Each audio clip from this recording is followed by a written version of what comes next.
And we are back, ladies and gentlemen. How are we doing? Elliot here with MovieFiles with the brand new In My Car Out of Theater reaction / review for the new Sam Raimi thriller, dark comedy, tinge of horror film by the name of Sin Help, starring the great Rachel McAdams and my boy Dylan O'Brien. Now, I didn't get a chance to do, when I do these videos, I like to give you my pre-thoughts before seeing it, but I was in a rush. Parking was crazy at Alamo, but nonetheless, it is the 22nd. I believe this film comes out on the 30th, and I believe the review embargo is on the 28th.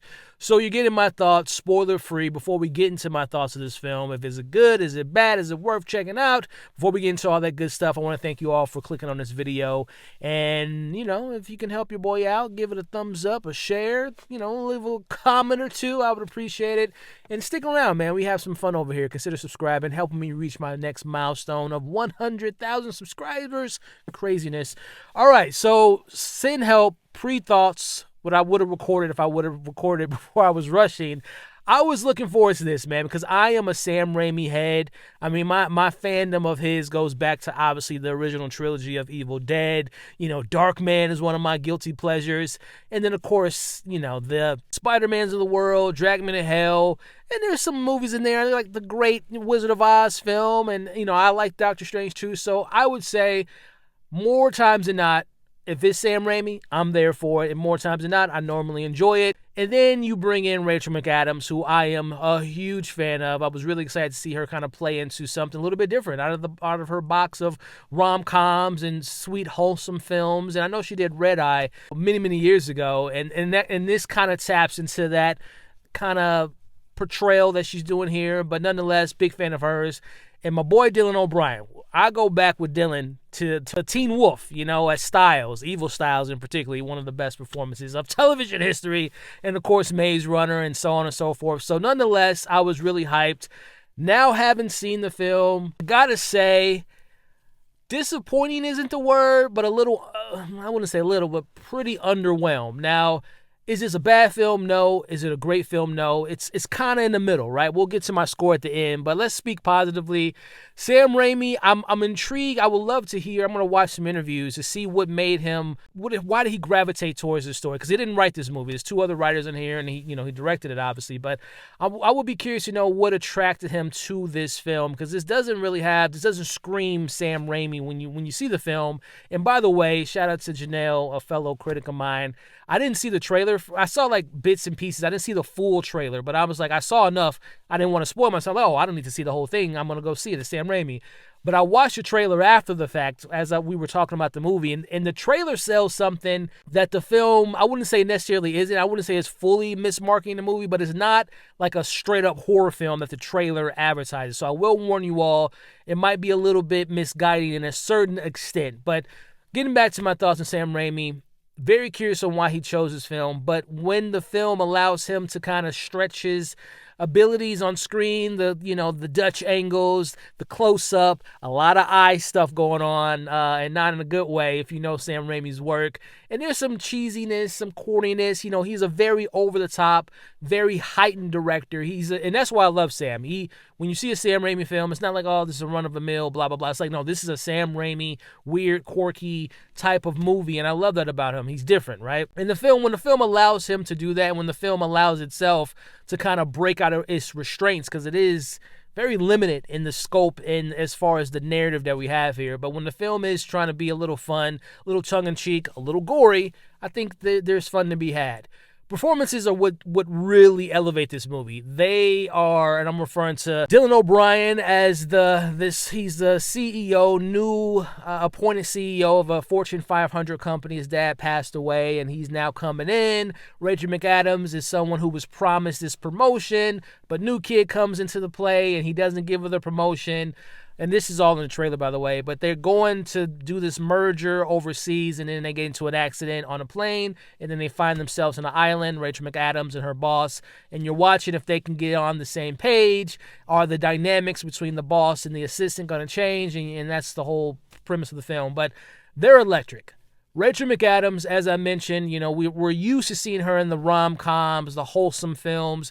But every now and then, she does a Doctor Strange film. She does a Red Eye film. She's having fun, man. She is, I would say my comps for this movie is Castaway meets Misery, but on a more of a funnier take on those particular genres and on those stories, with a little bit of Hitchcockian nature of like two people on an island on a limited amount of obviously sets and going from one place to another, and it kind of has that tension of like a Hitchcockian movie, but not obviously to the extent of the master that he is. But Rachel is so great because as the film's going along, we see her in one light as kind of a, I don't want to say helpless, but kind of a lonely individual who always gets overlooked. And as the film progresses, we realize, well, she can do more than numbers in office. She's a survivalist, and she knows how to survive in these type of situations.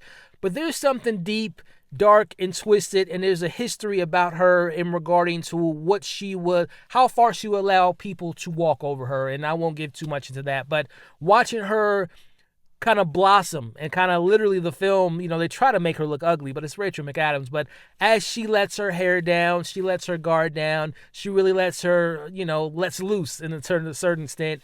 And that's where I really enjoyed her arc and enjoyed her journey from where she starts to where she ends is pretty entertaining. Like she goes from, again, a librarian to, Mean Girls to Regina comes out a little bit at points. And I'll just leave it at that.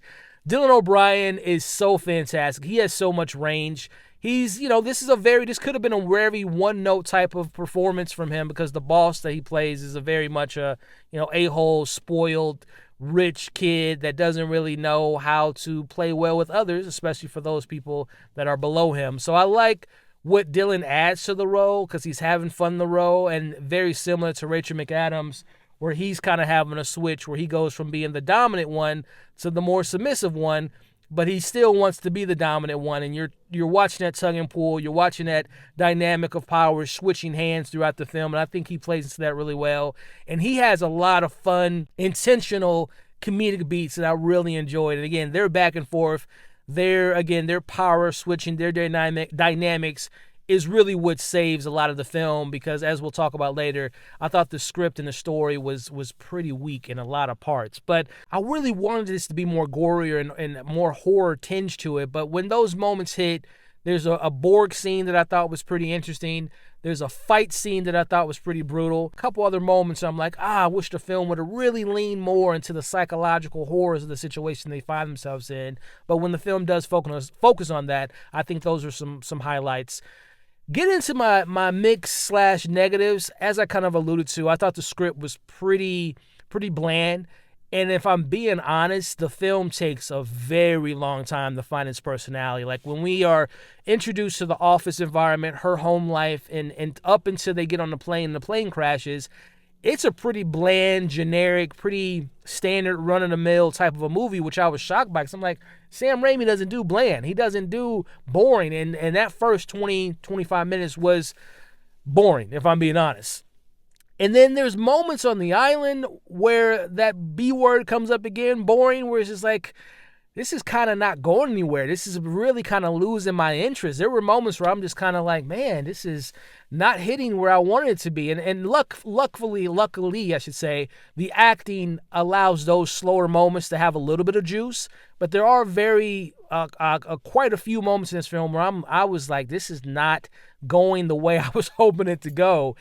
And then I'll say, as far as the tone, I kind of know what I was walking into with Sam Raimi, but I will say tonally, I just wish the film would have had a better, a more confident nature of what it was trying to accomplish within the tone, within the narrative, within the story they were trying to go with, because there were so many different ways this film could have went in regards to our narrative here with the reveals we get with Linda and her past and what she's trying to do on this island.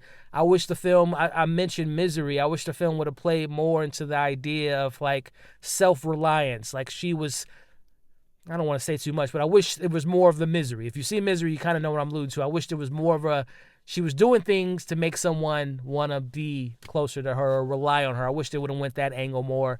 But nonetheless, again, I just think the story is kind of weak, and I think the narrative's kind of weak. But luckily, you have two great actors that really elevate something that is pretty generic for a lot of it. So overall, again, disappointing isn't the word, but underwhelmed. There are really some interesting spots that I thought the film should have leaned in more. The performance is really what saves this film. And then when Sam Raimi is like injecting his sensibilities to the film has life, has a bit of personality, but it's just too far and in between where it's just moments where it's like, what are we doing here? Like, can we pick things up? Can we get more interesting? Can we get more compelling? So all in all, I would say for the time of the year that this comes out, January, is better than the last couple films I've seen, like Mercy the other night. But I would give Sin Help a solid 3 out of 5. I think there is a nastier, meaner, gorier version of this film, more interesting film that's maybe on the cutting room floor.